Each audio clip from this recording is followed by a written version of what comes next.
Explain to me this Mulder Square. I mean, this sounds to me, this is the first time I've been hearing that a nice, strong, I guess, changes are going to come to Allison Hill there. I guess in some areas that really need it. Well, again, it is concentrating the momentum that's already there. And we saw that with the beginning of the Mulberry Street Bridge. So we know that PennDOT has already put some money in there. We see some redevelopment opportunities through the Housing Authority, taking over some blighted properties that are located, let me just see if I can get my bearings here, right here and right here.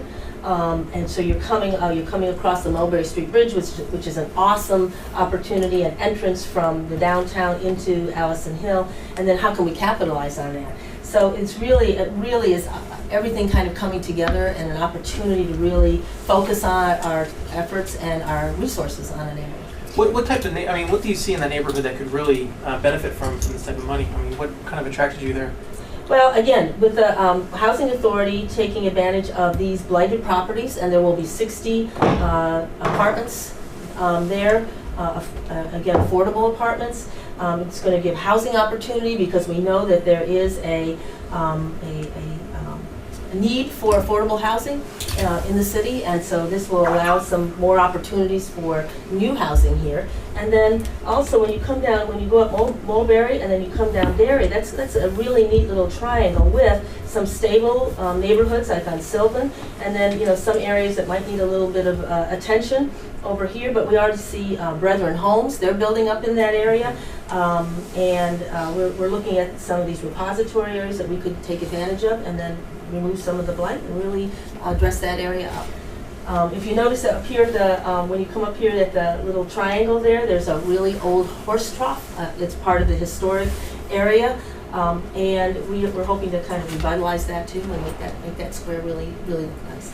You said the $6.5 million, should you get it, would be a big help. What are some of the other things that you're hoping to do with that money? Well, the Redevelopment Assistance Capital Program is really a great opportunity and a great resource. The city has used it in the past for a variety of projects.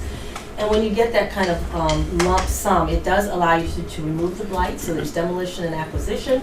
It allows you to do the streetscape, so we can do inlets, we can improve the sidewalks, we can improve the street, the whole streetscape. Trees that are there, some of those tree pits are very small and narrow, and the trees are not in great shape, so it really be an opportunity to really make an impact on that.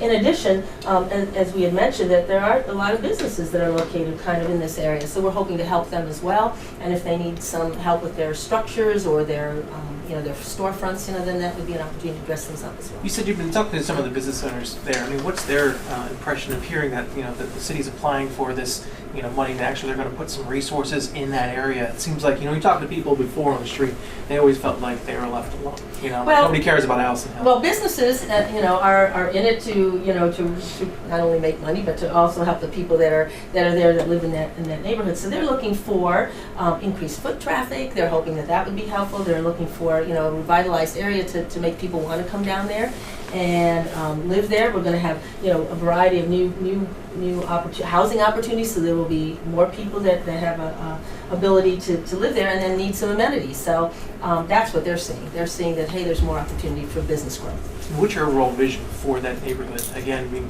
a lot of people point to that, it's a high crime area, high blight area. So this, really could change that? I think that once you do all that investment, it can't help but be improved.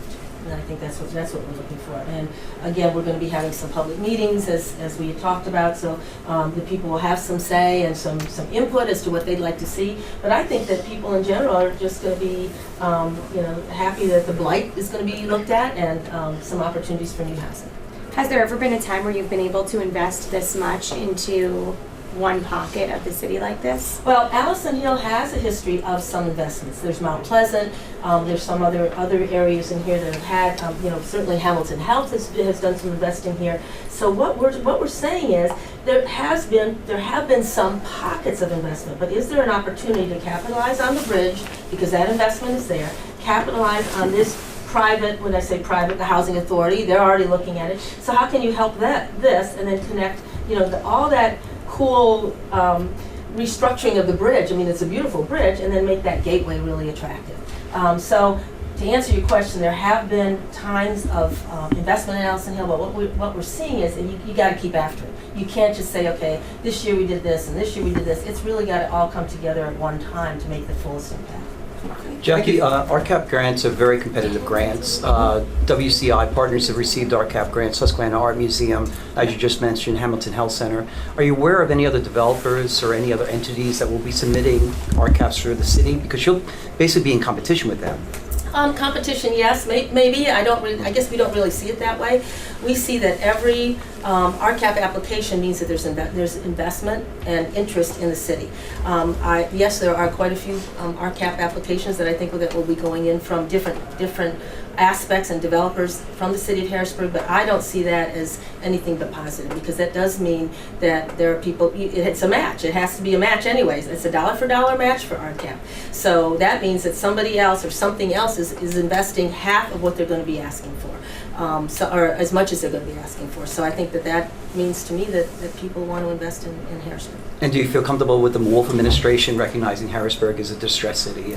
I really do. And I think that this, in the last administration, we have not seen, at least that I'm aware of, around the state, a community kind of RCAP. And that's what this is. This is community RCAP. So yes, there are developers that go in all the time for business development or yes, job creation kinds of things. This will stimulate job creation, but not, of course, on the level of, let's say, a headquarters of a big company. But this is, to me, more meaningful and impactful because it's a neighborhood RCAP. And how could CRIZ, really help benefit this neighborhood as well? If that were to happen. I don't. The CRIZ probably won't be. That probably won't be an area. The CRIZ, if you remember, is a capped set of acreage. So and it doesn't have to be contiguous. So we might look at other pockets to put the CRIZ in for other development as opposed to here. I think we're concentrating the RCAP because you can't use RCAP and CRIZ at the same time. So I think for this area we're kind of focusing the RCAP because it's here, it's now, it's open opportunity, and the CRIZ we're going to identify other areas around the city that I think could benefit from it. Very cool.